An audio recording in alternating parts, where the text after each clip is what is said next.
Hello guys, welcome back to a new week. It's the last week of the month of April, and let me tell you, things are gonna get hectic. If you think that, like volatility was already too high, wait for what is to come. Risk on, risk off, risk on, risk off. That's how the market has been going the last couple of weeks. Last week we didn't have any videos, so I have a lot of things to catch up with you, but I will be doing that on the webinars. Okay, so Tuesday, Wednesday and Thursday we do have webinars from 4 to 5 p.m. in Australia time. So make sure to join us on the Telegram group that is in the description, the link for you to join. It's free, so you can receive the link to join the webinars on Tuesday, Wednesday and Thursday. Well, that being said, hopefully you have subscribed to the channel already. I don't need even to ask that. And thumbs up on the video and share this content with a friend. I think we can start the video now. Okay, so last week I think was the perfect scenario to show us how risk on and risk off can actually change very, very quickly. Trump says something, the market sells US dollar. Trump says another, market buys US dollar. So the thing from last week was that because, everyone knew here, everyone 100% agree with me that Trump, since the beginning of his mandate, he has been saying that he would fire Jerome Powell if Jerome Powell didn't lower the rates. That's clear as crystal. That's, everyone knows that. Well, last week he said that he never intended to say that, and that, the central bank has their own mandate and that they do whatever they want to do with the economy because they are the ones that take care of it. What the market did, the market buy risk. So therefore, market sort of understands that Trump can't fire Jerome Powell. Well, technically he could, but that's a huge process, and it's not simple as you fired, go away, don't work more here on the central bank. It's a bit harder than that, and it's ask for a bunch of people and not only one person wanting that for his own interests. Anyways, Trump said that he didn't intend to fire. He didn't even say that he's going to fire Jerome Powell.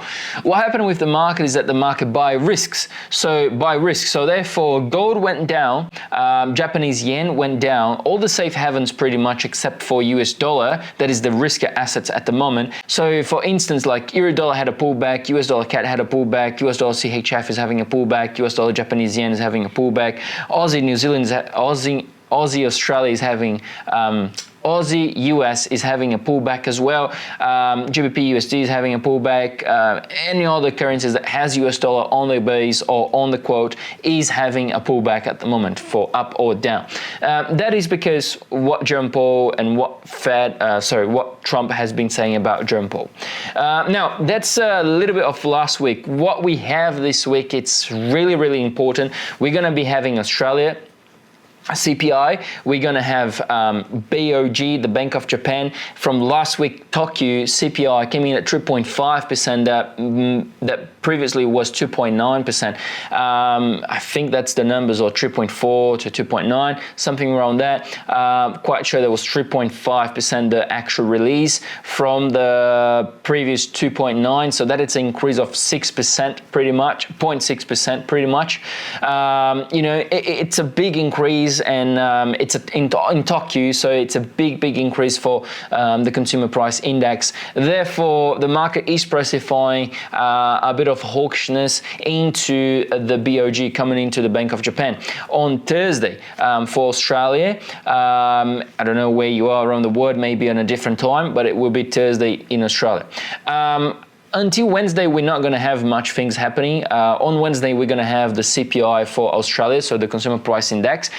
It is expected to maintain somewhat of a midpoint. It would be better for Australian dollar to go higher, so higher CPI, meaning that the RBA won't be looking to cut interest rates.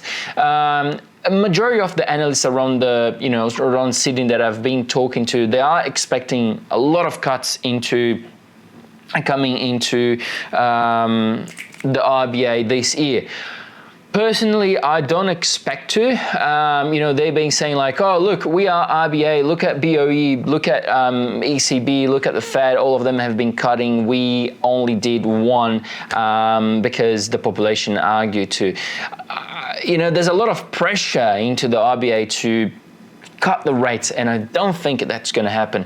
But I'm going to be much more certain until on Wednesday when the CPI comes out. If a stronger CPI comes out, most likely we will have a strong Australian dollar. So Aussie dollar will potentially continue to go up against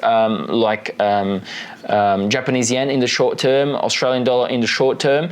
I'm favoring shorting Australian dollar, but at the moment I'm longing it for the short term. So let's see how this develop will go. Besides that, as I say, we did have the CPI from Tokyo last week, and we have the BOG this week as well. Very, very crucial for the Japanese yen. So let's see how this will go. A few banks are favoring short trades on Aussie Japanese yen. Few banks are favoring US dollar CHF longs, just on the tailwind of the US dollar strength that is coming at the moment, and continue to go up. Now, guys, it's a huge week, as I say. Stay tuned, stay with us, coming to the webinars, because we'll be providing a lot of valuable insights. I will be sending some messages on the Telegram right now as well. So go and join the Telegram, that you will be able to check those messages out. Thank you so much. I hope everyone have a lovely week, a good trading week ahead. If you have any questions, please put down in the comments. I will make some time to answer those. And I chat to you tomorrow or in the next video. See you guys. Bye bye.